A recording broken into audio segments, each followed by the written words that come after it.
सबसे पहले मैं आपके चैनल को बहुत बहुत बधाई देता हूं और इस जीत पर घोसी की सम्मानित जनता को बहुत बहुत बधाई हम गोरखपुर वासियों की तरफ से।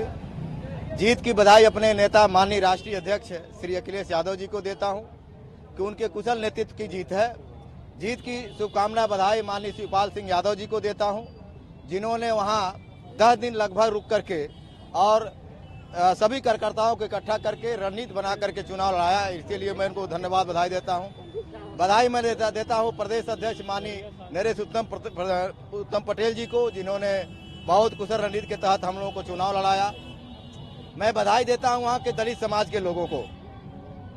इस नाते इस बात को बधाई देता हूं कि माननीय वहां के जो दलित समाज के लोग हैं उनको इस बात की बड़ी बधाई देता हूं कि एक तरफ बहुजन समाज पार्टी के नेत्री सुप्रीमो उन्होंने कहा कि या तो नोटा दबा दो या तो वोट डालने मत जाओ, लेकिन वहां के जो दलित समाज के मतदाता लगभग 70 से 75 हजार चमार बिरादरी के हैं, उन्होंने लोकतंत्र बचाने के लिए, संविधान को बचाने के लिए और भारतीय जनता पार्टी को सत्ता से बेदखल करने के लिए उन्होंने जो मजबूत निर्णय लिया है, मुझे ऐसे निर्णय पर ब्रजेश कुमार गौतम जिला अध्यक्ष समाजवादी पार्टी, जो हम लोग गांव-गांव घूम करके वहां के दलित समाज को लोगों को जगाने काम किया, पिछड़े समाज के लोगों को जगाने काम किया, ऐसे सभी साथियों को धन्यवाद बधाई देता हूं, जिन लोगों ने इस चुनाव में इंडिया नामक गठबंधन को बहुत मजबूती के साथ ताकत दे करके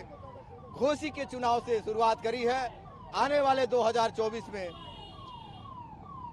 भारतीय जनता पार्टी को हराने के लिए जिस तरह से यहाँ के समाजवादी पार्टी गोरखपुर के कार्यकर्ताओं ने बहुत चालाकी और मजबूती के साथ लड़ करके और जिताया है, मैं अपने तरफ से जिलाध्यक्ष होने के नाते अभी सभी साथियों को, सभी पदाधिकारियों को बहुत बहुत बधाई देता हूँ, शुभकामना देता हूँ। और अंत में ये कहना चाहता हूँ कि जिस तरह से ओम प्रकाश राजभर जो आए दिन गलत बयानबाजी करते थे, उन्होंने कहा कि आईरो की बुद्धि 12 बजे के बाद खुलती है, ये उनके खिलाफ मुकदमा हो सकता है। लेकिन यादव समाज के लोगों को मैं बहुत धन्यवाद देता हूं कि उन लोगों के तरफ से किसी भी प्रकार की क्रिया प्रतिक्रिया नहीं हुई, बहुत धैर्यता से काम लिया और कुछ भी नहीं कहा उन्होंने।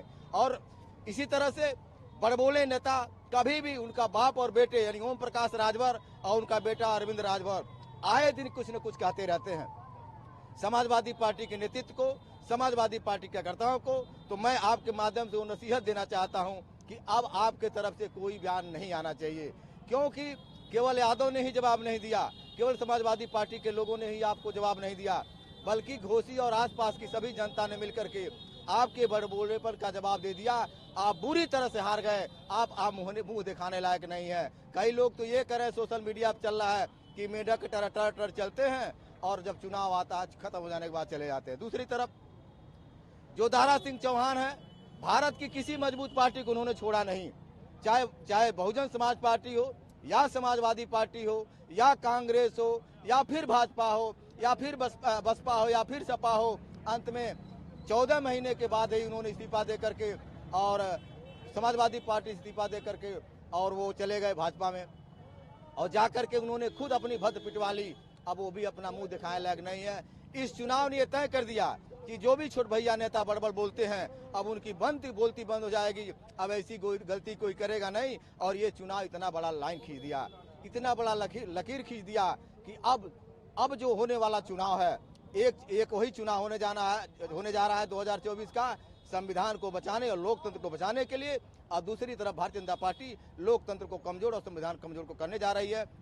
हम समाजवादी लोग मिल करके, समाजवादी पार्टी के लोग उन बस्तियों में जाएंगे जो हमसे काफी दूर रहे हैं, उनके पास जाकर के हमको जोड़ेंगे और जोड़ करके 2024 का चुनाव आदरणीय माननीय राष्ट्रीय अध्यक्ष जी को मजबूत करने काम करेंगे। 80 में से 80 सीट जीत करके भारतीय जनता पार्टी की सुथरा साफ करने काम करेंगे। समाजवादी पार्टी ने तो कल ही चुनाव जीता, जश्न आज क्यों हुआ? हाँ, इस नाते जैसे है कि समाजवादी पार्टी के हजारों की संख्या में बहुत गोपनीय तरीके से हम सबकी रणनीति थी कि कोई हल्ला दुल्ला नहीं करेगा, गोपनीय तरीके जाएंगे और अपने अपने वार्डों में, अपने अपने सेक्टरों में, अपने अपने बूथों पर जाकर के चुपचाप चुनाव लड़ेंगे। कोई जाने नहीं कि गोरखपुर के लोग आए हैं और गोरखपुर के लोगों ने इतिहास बदला है। मुझे अपने कार्यकर्ताओं पर गर्व है। तो जो सभी लोग वहाँ थे, इस नाते कल का समय से आना, गोरखपुर न पहुँचना, आज हम लोगों ने निश्चित किया कि आज हम लोग मिठाई खाएंगे और खिलाएंगे, अपने लोगों को खुशियों का धन्यवाद देंगे और जश्न मनाएंगे।